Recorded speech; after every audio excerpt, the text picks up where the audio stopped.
Bueno, como siempre, bienvenidos a esta nueva edición de Estéticos en el Par, la 55 si no me equivoco. Ya nos vamos haciendo grandes. Da gusto que esto siga continuando. Y bueno, sobre la charla de hoy tengo una buena noticia que daros. Todos vamos a morir. Y tengo otra noticia todavía peor. El universo también va a morir. Y la prueba de todo eso la tiene una ley, la ley de la entropía, que dice que el desorden no hace más que crecer, no que aumentar. Que yo eso le decía a mi madre cuando me decía por ordenar la habitación. En la habitación yo, no se puede luchar contra la entropía, no me sirvió de nada.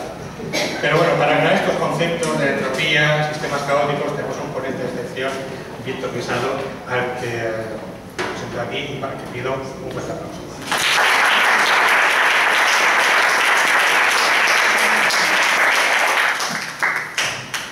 Bueno, buenas noches.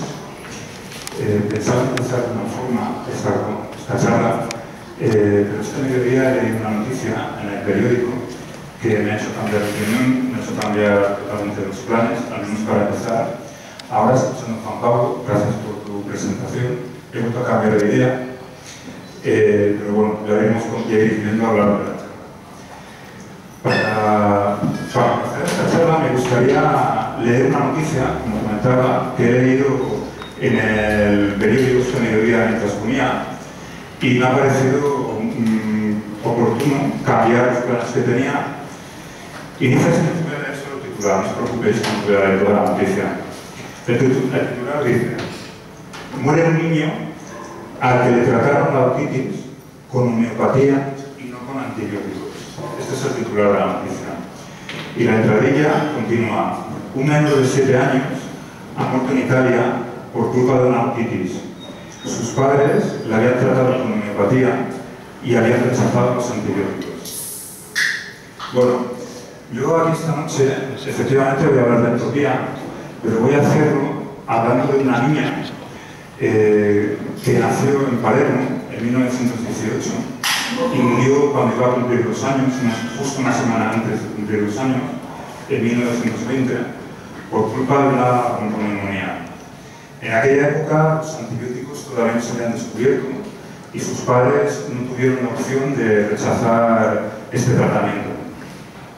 En aquella época, de hecho, buena parte de la población europea vivía en condiciones de auténtica necesidad y debido a eso, a las precariedades que se pasaban, quizás tengan la tentación de pensar que el desenlace fatal de la infección que sufrió Rosalía se deba a las condiciones de miseria en las que se vivía en la época, al menos gran parte de la población. Pero nos equivocaríamos, porque Rosalía nació en el seno de una familia acomodada y de hecho ni la mejor atención médica de la época pudo evitar la tragedia. Lo que sí pudieron evitar sus padres, transidos por el dolor, fue que el cuerpo de Rosalía siguiera el proceso habitual de descomposición. Gracias a su buena posición económica, pudieron encargar a un embalsamador y taxidermista de la época, bastante famoso en aquel momento, Alfredo Salacia, pudieron encargar la conservación de los restos mortales de su hijo.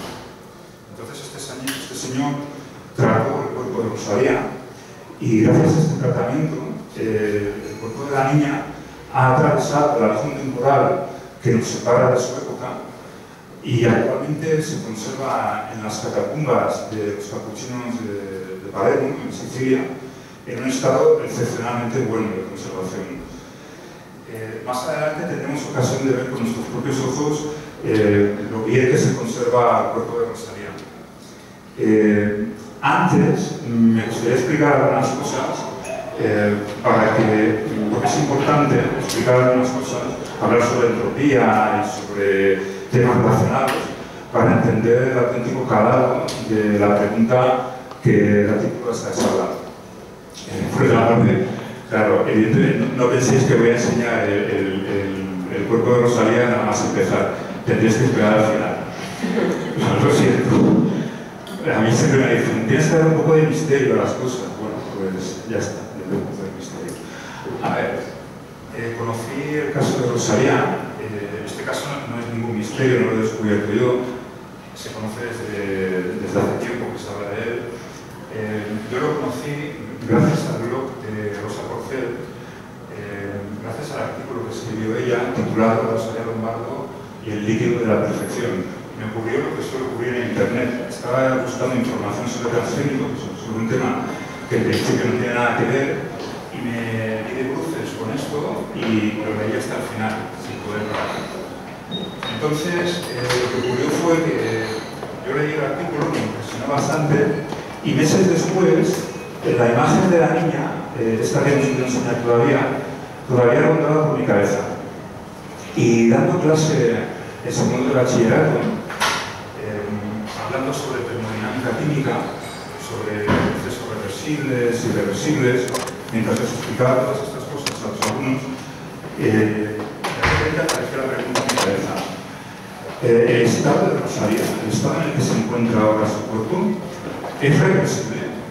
¿Podríamos revertir el proceso que ha sufrido la niña, no solo debido a la enfermedad, sino el lento proceso, lentísimo proceso de degradación que ha sufrido desde que ácido salacia trató el cuerpo? Entonces, claro, es una pregunta que en principio es un poco chocante, ¿no? De hecho, cuando se ve dentro de la charla, más una persona me ha comentado, pero bueno, esto, ¿de qué vas a hablar, no? Pero ocurre que yo, como físico, estoy acostumbrado a ver todo con unas gafas especiales que cuestan años fabricarse, no son estas. A ver todo desde el punto de vista atómico. Sé que todo está formado por átomos. Aquí donde mucha gente ve un trozo de hierro, por ejemplo, yo con mis gafas de físico pues veo átomos formando ese trozo de hierro. Claro, eso, ahora muchos de vosotros quizás os preguntéis ¿qué son los átomos? Porque seguro que habéis oído hablar de ellos, pero que hayáis oído hablar de ellos no quiere decir que alguien se haya molestado en explicaros qué son. Bueno, de momento os diré que yo muchas veces me los imagino como pequeñas canitas diminutas que vibran y se mueven continuamente en todas las cosas. El aire que respiramos, la materia que nos forma, el mando que sostenemos en la mano, todo, absolutamente todo. Entonces, desde este punto de vista, por cierto, no es un punto de vista nuevo, este punto de vista ya lo propuso Demócrito hace más de 2000 años, que todo estaba formado por partículas diminutas. Pues, como os digo, desde este punto de vista, quizás no sea tan extraño preguntarse si podríamos resucitar a Rosalía Lombardo, porque al fin y al cabo, en el momento en que uno se dice, a ver, todo está formado por átomos, y los átomos son partículas diminutas, canicas. No es muy correcto imaginarse los átomos como canicas, pero como primera aproximación, supongamos que son canicas. Pues si todo está compuesto por partículas diminutas, canicas que están moviéndose y vibrando, claro, no es descabellado preguntarse que ante una desgracia, aquí tenemos un señor formado por átomos y le cae encima una desgracia, pues una infección, un meteorito, lo que sea, ¿no? La desgracia. Le descompone el cuerpo, les estropea el orden que tienen estas canicas en su cuerpo, ¿de acuerdo? Y lo desordena, produce un desorden fatal. Entonces, pero yo sigo viendo átomos aquí. Yo veo átomos aquí, veo canicas, podéis imaginar, canicas. Entonces, no es tan descabellado pensar, bueno, pues voy a coger estas canicas y las voy a reconducir, ¿vale? Hasta una posición en la que el cuerpo pueda volver a funcionar, en la posición que tenían antes. Esto es la visión que seguramente tenía Demócrito y la visión que, de hecho, tiene la física clásica, a grosso modo. Pero claro, ahora debemos preguntarnos, vamos a ver, un momento. Todo esto está muy bien, es una visión muy clara, quizás no sea descabellado preguntárselo, pero nuestra experiencia cotidiana nos dice que la resucitación de los muertos no ocurre así como así, que hay procesos que ocurren siempre en un sentido y no en otro. Por ejemplo, si un vaso se cae de la mesa y se rompe, pues nunca hemos visto, nadie de nosotros ha visto, que vuelva a recomponerse y vuelva a su sitio original. O, bueno, la yema y la clara de un huevo, una vez batidas, pues no se van a separar espontáneamente.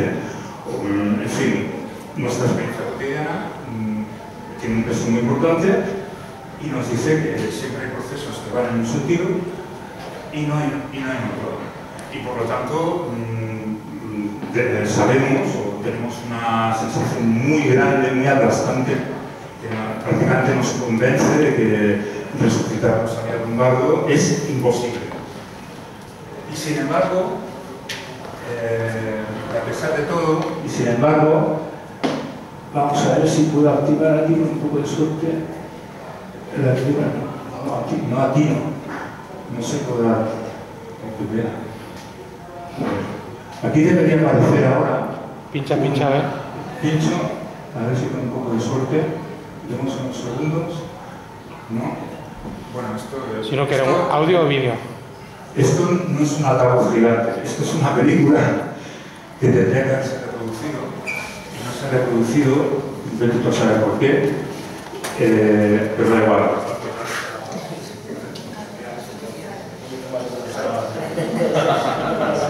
Vamos a intentar.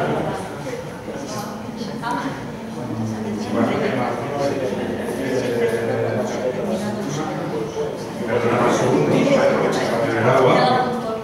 Estos segundos. Lo que os quiero enseñar, esta es la de Flyboard. Esta, justo la que está señalada. Ahí está.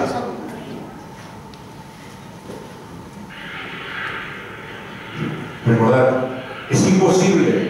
Y sin embargo, nos queda la duda.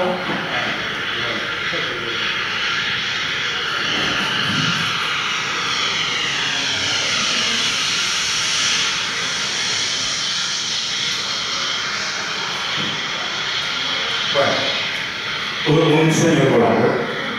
Esto lo que quiero decir con esto es que, vale, todo el peso, el enorme peso de nuestra experiencia cotidiana nos está diciendo que resucitar a un ser humano es imposible.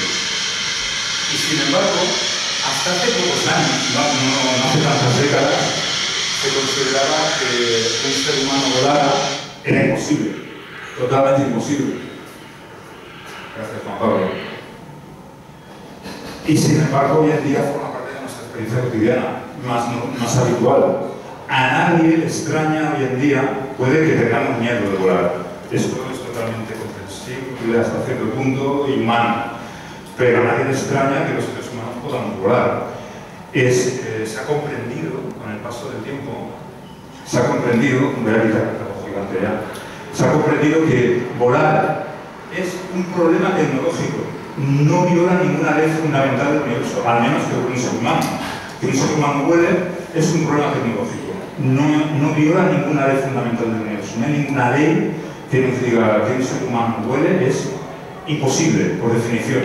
No hay ninguna definición que nos impida volar. Es meramente un problema tecnológico. Depende de que estudiemos bien el mecanismo de la naturaleza, cómo funciona, y a partir de ese conocimiento, el conocimiento que obtengamos, pues obtener una solución tecnológica. Por lo tanto, la pregunta que tenemos que hacernos ante la pregunta de si podemos resucitar a Rosalía Lombardo, ante este reto, la pregunta real que tenemos que hacernos es si es un problema meramente tecnológico o violaría alguna ley fundamental del universo. Vamos a ver, los seres humanos, la verdad es que aunque fuera imposible, aunque nos dijeran, es imposible, los seres humanos tenemos una característica definitoria, que es que ante lo imposible no nos rendimos fácilmente. Y basta con ver la cantidad de patentes que hay para máquinas de movimiento perpetuo.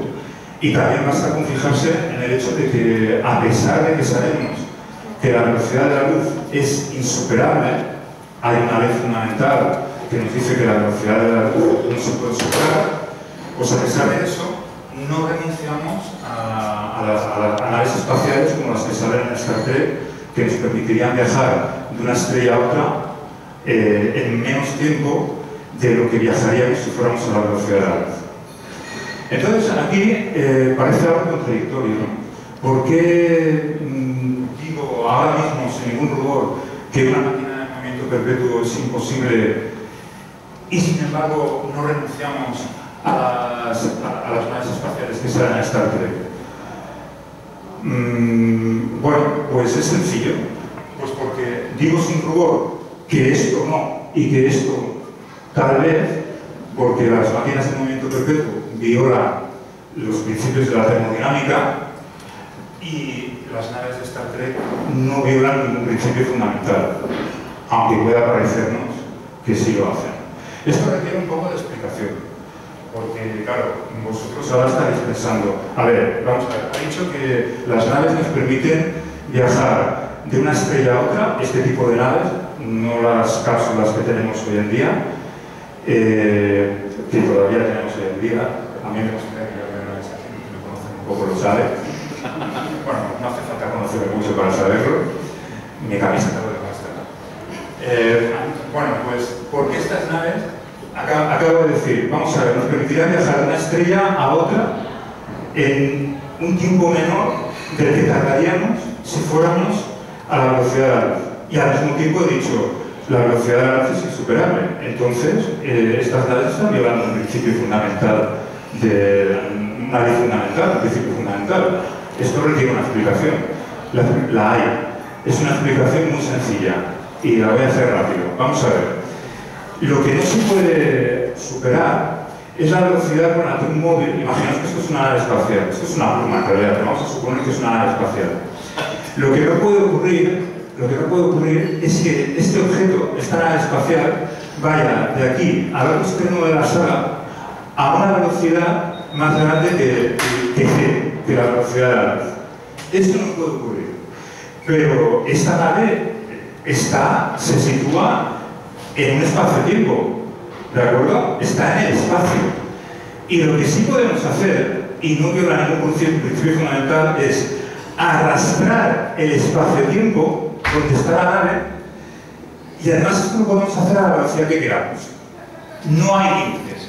Entonces, lo que hacen estas naves es agarrar el espacio-tiempo y arrastrar. Bueno, en realidad, arrugar.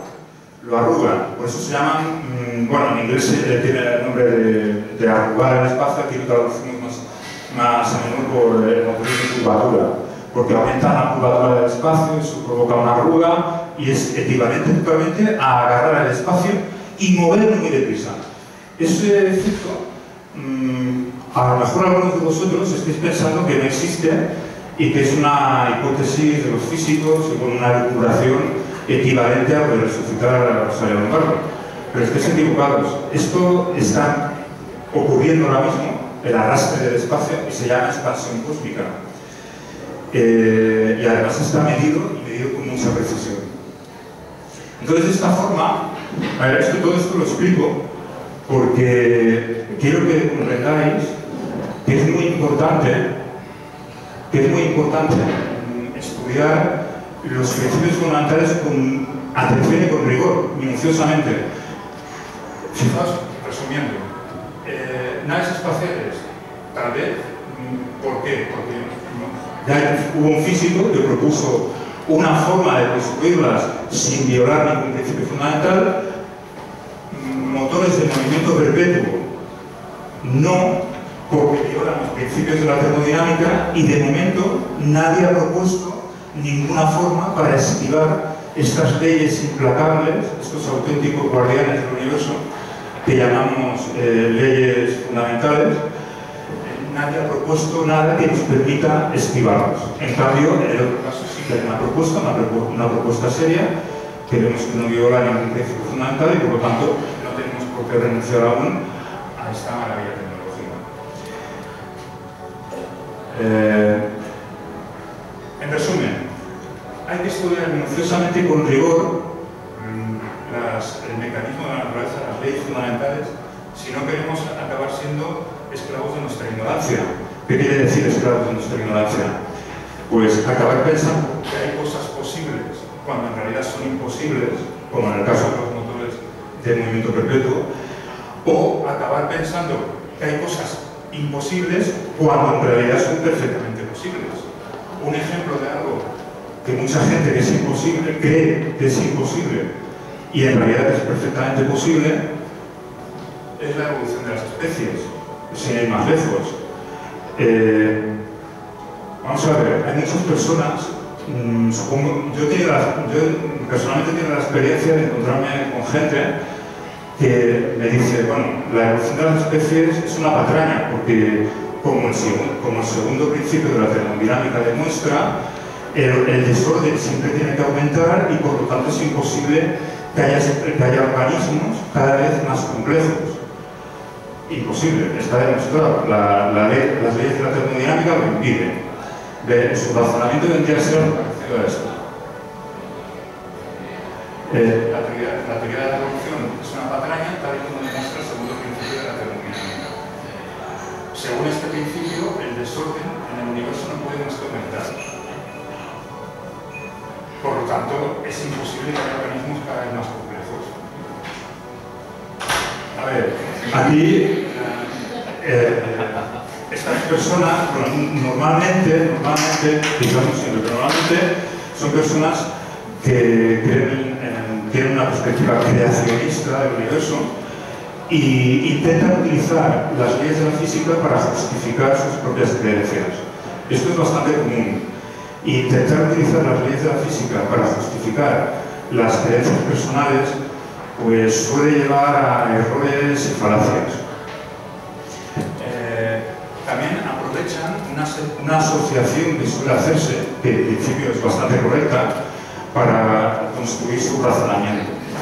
La asociación es entropía igual a desorden. Esto en principio no es incorrecto. La entropía, equipararla al desorden, pues es de hecho como primera aproximación, y con todos los matices que se tienen que hacer, que haremos ahora en breve, pues es una asociación correcta. Pero esto no significa que este razonamiento sea correcto.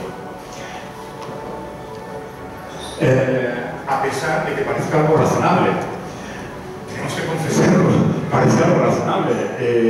El desorden aumenta. Lo comentábamos hace un momento, cuando los vasos se rompen, no se vuelven a ordenar espontáneamente.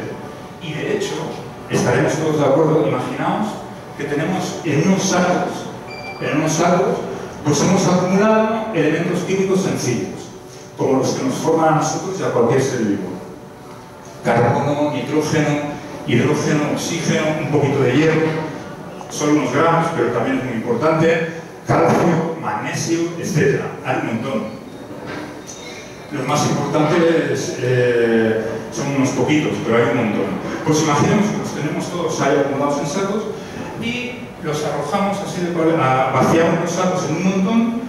Estaremos todos de acuerdo de que es poco probable que aparezca espontáneamente un ser humano. Bueno, un ser humano o una ameba, da igual. Es un poco probable que sea lo que sea que esperemos, veamos aparecer un organismo con la complejidad que estamos acostumbrados a estas alturas de la historia de la vida. ¿Vale? Pues por lo tanto, parece algo razonable. Y nuestra experiencia cotidiana, ¿por qué parece algo razonable? ¿Por qué nos parece algo razonable? Porque nuestra experiencia cotidiana nos dice que los sistemas complejos más bien se desordenan, no tienden a ordenarse espontáneamente. El problema es que nuestra experiencia cotidiana es muy limitada. Si nos fijamos atentamente en nuestro entorno cotidiano, pues hay muchos procesos que implican un aumento del orden, es decir, una disminución del desorden de forma espontánea. Y hay un ejemplo muy sencillo, y hay más, que aparecen en cualquier libro de texto de bachillerato, podríais encontrarlos. Pero hay uno, aquí estamos acostumbrados todos, que es la congelación del agua. Hay procesos espontáneos, por ejemplo, la congelación del agua, que implican espontáneamente un aumento del orden. Implica un aumento del orden espontáneamente. Y aquí no hace falta intervención ninguna. Si los procesos de aumento del orden, los procesos espontáneos de aumento del orden, estuvieran totalmente prohibidos en el universo, entonces existirían los cubitos de hielo, pero no existirían los icebergs o los cometas. Si el universo solo fuera, repito esta idea porque es importante, si el universo solo fueran espontáneos los procesos que llevan a un mayor desorden, o sea, si solo ocurrieran estos procesos, entonces existirían los cubitos de hielo, pero no existirían los cometas. ¿Por qué los cubitos de hielo? Porque los cubitos de hielo nosotros fabricamos una nevera y los hacemos. En cambio, los cometas no hemos hecho ninguno. Que yo sepa. Bueno, entonces, ¿aquí qué está pasando? ¿No? ¿Aquí qué está pasando? Bueno, pues lo que está pasando es que hay que saber qué dice exactamente el segundo principio de la termodinámica. Y es importante saber qué dice con exactitud, porque si no podemos acabar cayendo en falacias. Así que voy a dejar de hablar de él como si fuera un viejo amigo que no necesita presentación y lo voy a enunciar. La entropía asociada al universo nunca disminuye. O bien, un planteamiento parecido es la entropía asociada al universo se mantiene constante o aumenta con cualquier proceso que se produzca. ¿De acuerdo? Si la entropía os parece una palabra muy abstracta, pensad en desorden. El desorden asociado al universo nunca disminuye. Vale, segundo principio de la termodinámica. Vale. Aquí el kit de la cuestión está en que el enunciado dice la entropía asociada al universo. No dice la entropía asociada al universo y a todas y cada una de sus partes. Fijaos, el truco, si antes el truco estaba en mover el espacio, para eludir este segundo principio de la termodinámica, el truco va a estar en dividir el universo en partes. Si antes el truco consistía en arrastrar el espacio, arrastramos el espacio y así podíamos eludir lo del límite de la velocidad, aquí lo que vamos a hacer para eludir mínimamente hasta cierto punto, bueno, no para eludirlo, lo digo mal, sino para poder ordenar parte del universo, va a ser dividir el universo en partes.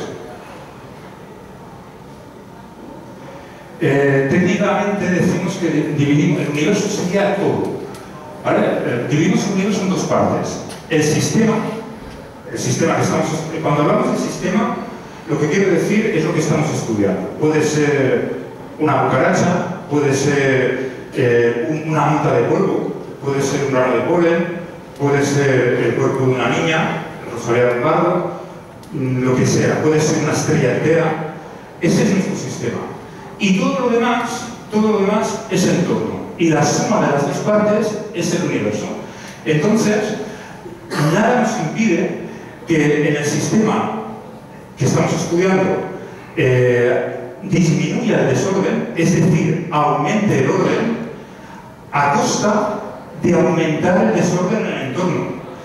Estos dos incrementos se tienen que compensar de forma que su suma haga aumentar el desorden en el universo. ¿Comprendéis? Es muy sencillo. Aquí el segundo principio no dice los procesos de ordenación son imposibles. Dice simplemente que la entropía tiene que aumentar, que el desorden tiene que aumentar. No nos dice que tenga que aumentar en todas y cada una de las partes del universo. Podemos tener una parte en la que el desorden disminuya y en todo el resto del universo aumente. Una de las características fundamentales de la vida es precisamente que construye siempre una frontera. Esto permite que en el interior de la frontera aumente el orden a costa de aumentar el desorden del entorno. Fijaos, bueno, esto es un protozoo, estos son células de territorio de una cebolla. Aquí en estas fotos las he puesto porque creo que es evidente dónde está la frontera, ¿no? La membrana celular.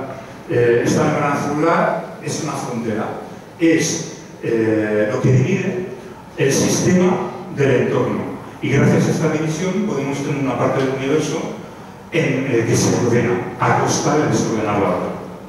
Todo esto lo explico porque, para que veáis lo importante que es estudiar muy minuciosamente lo que dicen esas leyes de la física, que muchas veces muchas personas las citan queriendo justificar sus creencias, y acaban cayendo en falacias. La primera vez que me intentaron convencer a base de una falacia fue una vez cuando yo tenía 17 años. Vino un testigo de Jehová a casa y, bueno, para hablar conmigo. Entonces, este señor empezó a desplegar toda su artillería dialéctica, toda su argumentación sesudamente establecida, para intentar convencerme de que tenía que haber un creador, evidentemente. ¿Por qué? Pues porque si una casa necesita un arquitecto, un ser humano, con más motivo, también necesita un arquitecto. Yo en aquella época estuve aguantando el chaparrón. En aquella época yo no sabía tanto como sé ahora. Bueno, ahora hemos pegado un pequeño salto hacia el futuro. Vamos a recuperar. Yo no sabía tanto como sé ahora. No es que sepa mucho ahora, pero bueno, me he enterado de algunas cosas por el camino.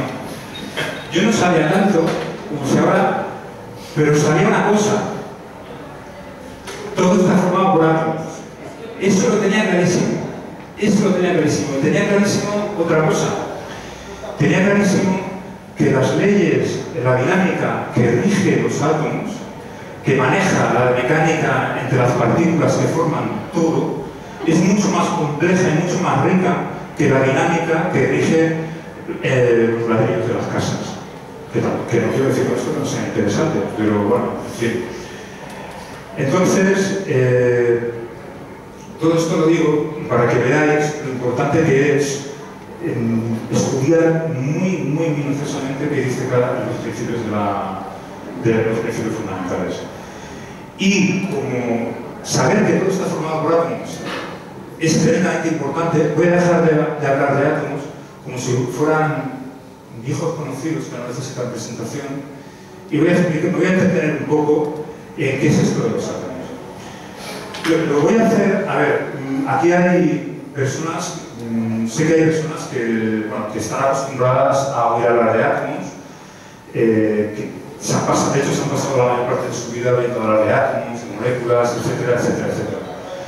Entonces, bueno, en general la gente que tenemos formación en ciencias, pues estamos acostumbrados a oír hablar de átomos. Pero no podemos olvidar que ese conocimiento, esa familiaridad con este concepto no es generalizable a toda la sociedad. Hay muchas personas que no están acostumbradas a hablar, a pensar que toda la materia está formada por átomos. Entonces, me gustaría entretenerme, como esto es una charla de divulgación, me gustaría entretenerme en este concepto. Los átomos son unas partículas extremadamente pequeñas que forman la materia. Y cuando digo la materia, no digo este objeto o una piedra, digo toda la materia, incluso el aire que respiramos en este mismo momento. Para entender esto mejor, no los vemos. Es un concepto totalmente antiintuitivo y de hecho hemos tardado miles de años en aceptarlo como algo que forma parte de lo que llamamos realidad, como una verdad muy establecida.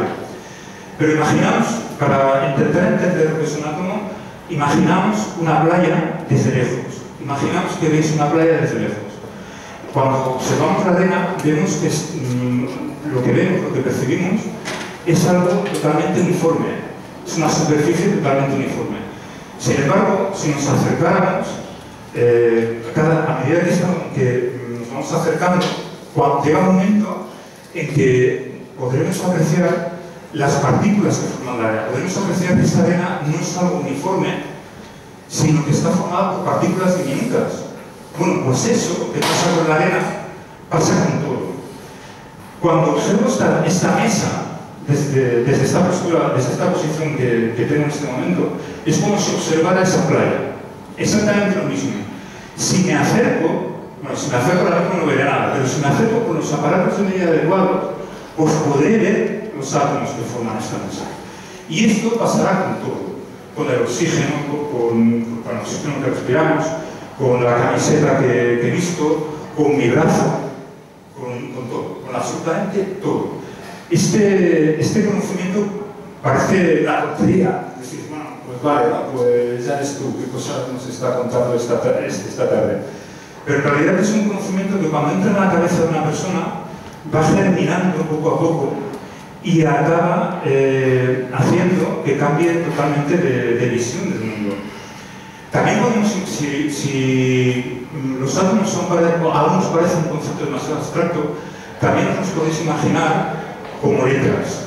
Y de hecho no sería una visión demasiado apartada de la realidad. Los átomos son las letras que forman toda la realidad que nos envuelve. Toda. Y de hecho, esto es importante y me voy a detener aquí un momento. Las letras que forman los organismos vivos son las mismas para todos los organismos vivos, sin excepción. Esto es importante por lo siguiente. Hasta hace no mucho tiempo, la gente se sentía muy sorprendida al observar la materia. Y sobre todo al ver que había una diferencia fundamental entre la materia inerte y la materia viva. ¿Por qué la materia inerte estaba quieta, inanimada, y había materia que se movía, que tenía la cualidad del movimiento, del pensamiento, de hablar? ¿Qué diferencia había entre los dos tipos de materia?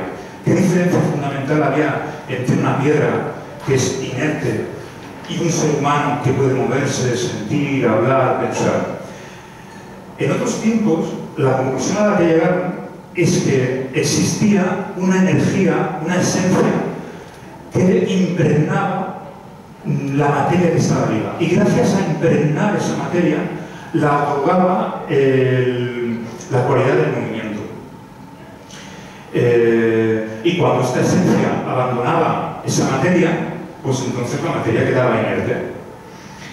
Era, hasta cierto punto, supongo que es normal que llegaran a esta conclusión. Pero hoy en día tenemos visiones más poderosas de la realidad. Y sabemos que la vida no es una cualidad que puede impregnar la materia y abandonarla como si fuera independiente a la materia, sino que consiste en una serie de reacciones químicas entre los átomos y entre las moléculas que forman. Decía antes que si átomos parece una idea muy abstracta, que os lo imaginaréis como si fuera una letra. Los átomos no se dan sueltos en la naturaleza, sino que forman lo que llamamos moléculas. Las moléculas son las palabras que componen cualquier texto de la vida, ¿vale? Y es la relación entre estas palabras lo que dota de sentido y de vida a esa materia. Es la relación entre los átomos, entre las letras, lo que confiere la vida, no una energía vital que impregne la materia y que pueda abandonarla cuando le parezca.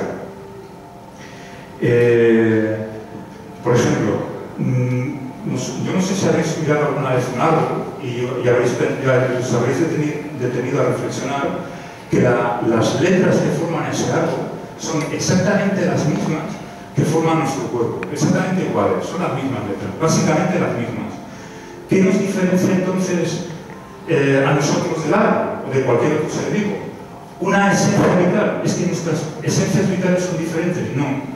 Lo que nos diferencia es que la relación que hay entre los átomos que nos escriben son diferentes. Y entonces, debido a esta relación, somos diferentes, pero las letras son exactamente las mismas. Esto es importante porque, claro, nos podría ayudar a comprender por qué hay personas, todavía hoy en día, que acuden a consultas de Reiki, a masajes energéticos, etcétera, etcétera. Yo hace tiempo vi este chiste por internet y bueno, y me hizo gracia, ¿no? Fijaos, un señor que está intentando arreglar un ordenador por imposición de manos y un terapeuta que está intentando arreglar un cuerpo humano, pues lo mismo, ¿no? Por imposición de manos.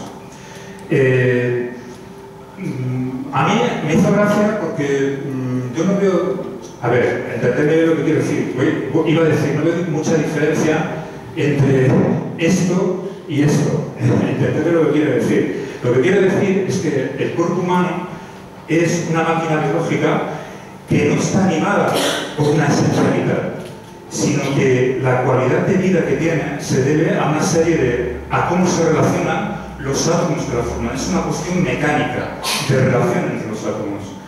Entonces, no veo ninguna diferencia entre intentar arreglar con un ordenador, con las manos un ordenador por imposición de manos, e intentar arreglar un cuerpo humano por lo mismo, por imposición de manos. Yo he pensado mucho tiempo en esta imagen. Si esta imagen la viera una persona que cree en el Reiki o en algún otro tipo de terapia energética, supongo, no he tenido ocasión de comentarlo con nadie, así que es una suposición, a lo mejor algún día tengo ocasión, supongo que lo que me diría es que un cuerpo humano y un ordenador no se parecen en nada. Entonces yo le diría, ¿y por qué no? Y tendríamos ahí más o menos la conversación que yo estoy intentando tener con vosotros, ¿no? Lo que le explicaría a él, lo que yo estoy intentando explicaros a vosotros, ¿no? Bueno, probablemente también tendría una respuesta a darme y nos enzarzaríamos ahí en un torbellino apasionante, pero vamos a seguir nosotros con la charla. Muy bien. Entonces volvemos a nuestra pregunta. ¿Podemos resucitar a Rosario Lombardo? Claro, fijaos que toda esta charla hasta ahora ha sido muy triunfante. Tenemos átomos, podemos moverlos, no os preocupéis por el segundo principio de la termodinámica, que podemos crear orden, así que los podemos, si se han desordenado, los podemos reordenar. Hasta aquí lo digo muy bien. A partir de ahora se empieza a poner cuesta arriba, porque he evitado mencionar que lo que realmente necesitamos es información. Fijaos, los átomos podemos moverlos, no son entidades con voluntad propia, los podemos mover, siguen principios de la física sencillos y los podemos arrastrar y situarlos donde queramos. Pero necesitamos saber hacia dónde moverlos, necesitamos información. Por lo tanto, este problema fundamentalmente es un problema de información. Y no voy a hablar de la información como si fuera un viejo conocido que no necesita presentación, porque de hecho es un concepto bastante abstracto. Fijaos en este ejemplo. Esta frase que cabeza la presentación, ¿qué diríais que dice? ¿Qué diríais que dice? Cualquier cosa está formada por átomos. Vale, pero gracias, Juan Pablo. Gracias por lo que fijaos, es una frase rota, pero no una frase muerta. ¿Por qué es una frase muerta? Porque tiene información y podemos leerla porque contiene información todavía. ¿Podemos cuantificar la información? Sí, podemos. Imaginaos, vamos a suponer, para explicar esto de la cuantificación de la información y cómo se relaciona con la entropía, imaginaos que nos inventamos un sistema de juguete de 9 casillas, repletas con 2 tipos de letras. Las letras pueden ser átomos, acordados. Cada una de ellas tiene una etiqueta. A1, A2, A3, A4, A5, A6, B1, B2, B3. Bueno, la pregunta sería, ¿cuántas formas posibles de ordenar estas letras tenemos en estas 9 casillas? ¿De cuántas formas posibles podemos ordenar estos elementos? Esto se puede calcular matemáticamente, es un cálculo bastante sencillo. No me voy a entretener en explicarlo, pero sí que os voy a decir el resultado. El resultado es este sorprendente 362.880 formas posibles de ordenación. Imaginaos que nosotros nos hacen esta pregunta: ¿cuántas posibles ordenaciones tenéis? Pues este número de ordenaciones, ¿vale? Tenéis casi 400.000 formas posibles de ordenar. Muy bien. Imaginemos ahora que a este estado le llamamos ocupado. Es un estado en el que todas las casillas están ocupadas por un átomo. Muy bien. Ahora imaginemos que lo único que sabemos del sistema, de este sistema de juguete que nos hemos inventado, es que están todas las casillas ocupadas, pero no sabemos qué átomo está en cada casilla. Pues entonces decimos que con nuestro conocimiento del sistema hay compatibles 362.880 estados. ¿De acuerdo? Es decir, podríamos decir, sabemos muy poco. Ahora supongamos que sabemos algo más de sistemas. Supongamos que sabemos que en la columna central tenemos los átomos B. ¿De acuerdo?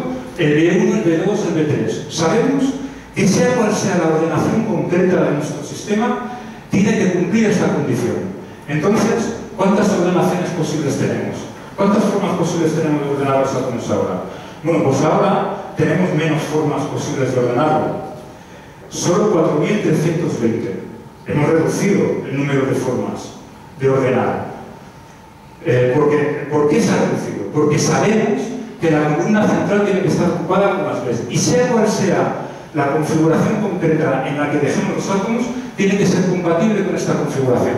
Así que solo tenemos 4.320 posibles formas. Saber algo del sistema ha reducido la incertidumbre sobre su estado. A este estado podemos llamarlo humano. ¿De acuerdo? Tenemos el estado ocupado, del que no sabemos nada, y tenemos el estado humano, del que solo sabemos que están los átomos B ocupando la columna central. Técnicamente decimos que el estado ocupado por el estado humano son macroestados. Y cada configuración concreta en la que pueden estar estos átomos, estas letras, se llaman microestados.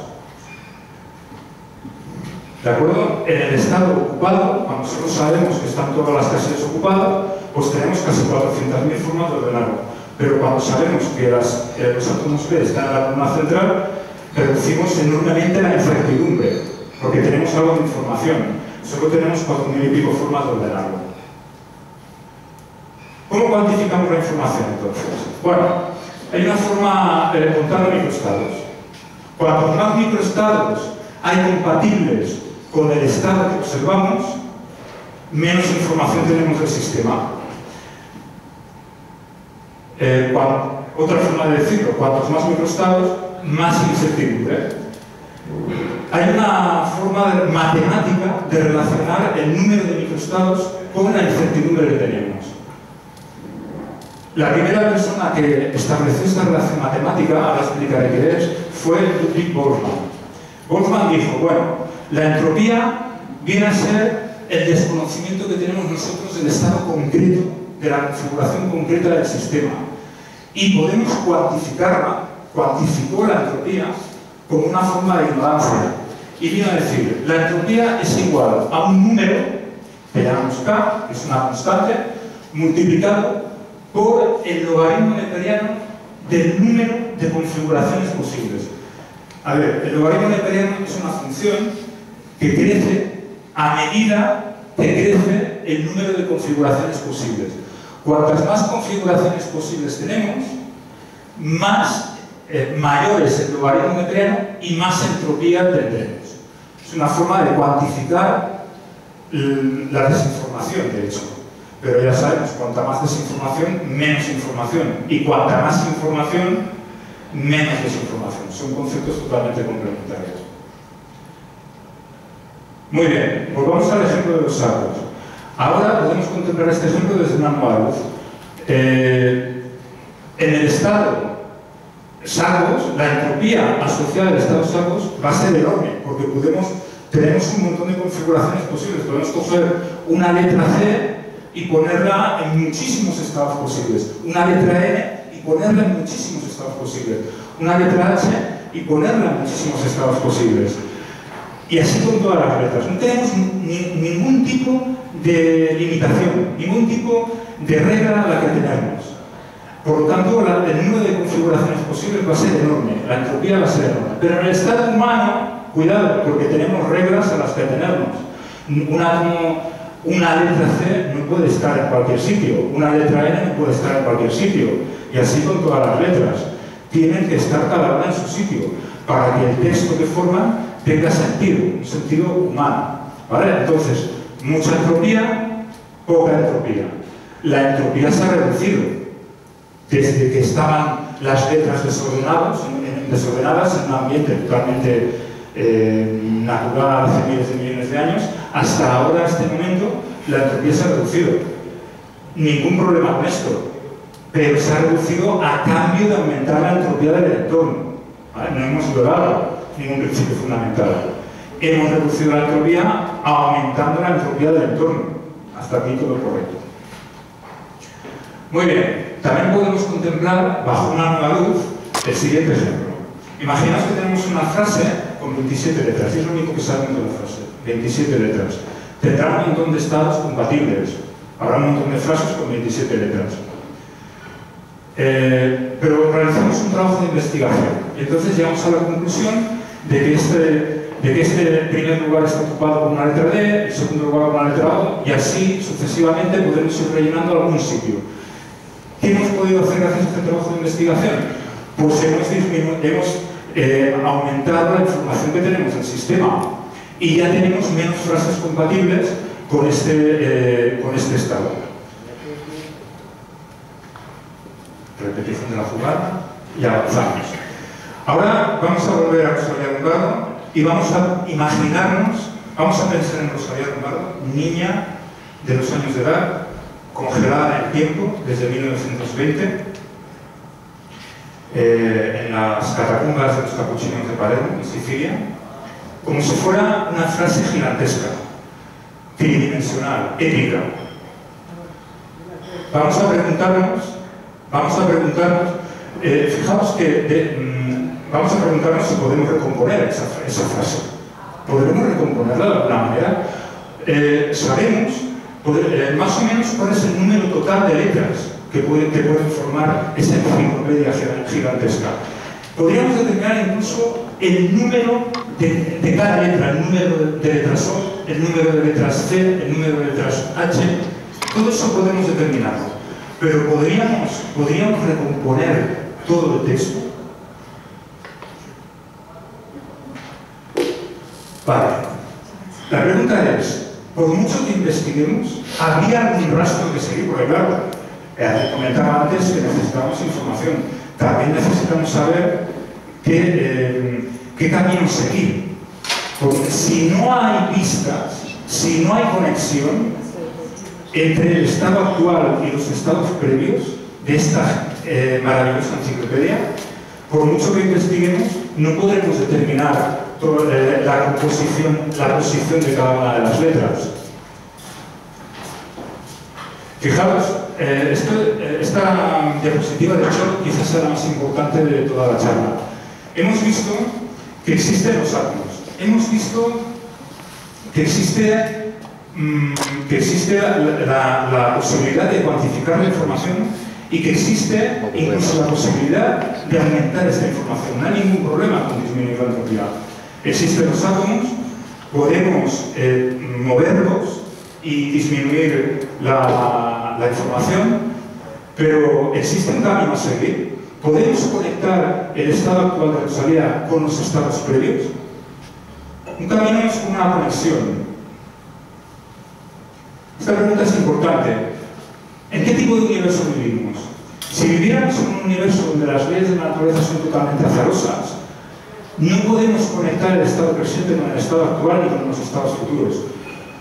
Porque los procesos que se darían en el universo serían totalmente azarosos. Los procesos azarosos, si fuera un universo azar, entonces, por mucho que